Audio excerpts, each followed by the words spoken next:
highlight.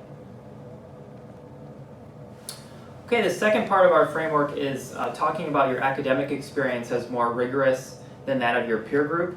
And these are really hardships or complexities that forced you to manage your time in a way that others in your peer group did not face. And again, quantify to the extent possible, and I'll talk a little bit more about that as we get into specifics. So for instance, in school, if you had an above average extracurricular load or significant work experience while in school, definitely provide the hours per week that you were involved, and really only stress this area significantly if you were way above average relative to your peer group.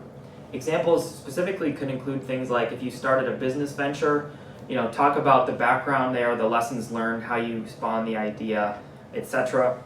If you work full-time or part-time significantly, say 20 plus hours per week, and again, that's that much more impressive when fewer of your colleagues were in that same situation. Or military service, if you completed that while in school, that's a significant responsibility as well, in addition to school. While in school, if you had a more challenging academic setting, you can frame that in one of the following ways, if true. If you graduated early, first of all, talk about that and elaborate why. Usually it's because you were either trying to pay back loans faster or you were afforded a great professional opportunity. If you had a double major, which by definition meant that you had a heavier academic workload in terms of average number of credits per term, and if you had a major that was considered among the hardest at your school.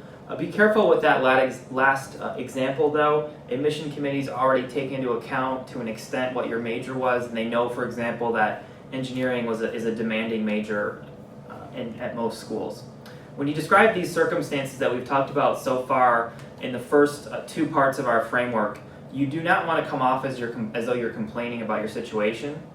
Instead, you want to try to frame it in a factual, sort of positive way with the lesson of, hey, this is what I took away from this experience, and this is why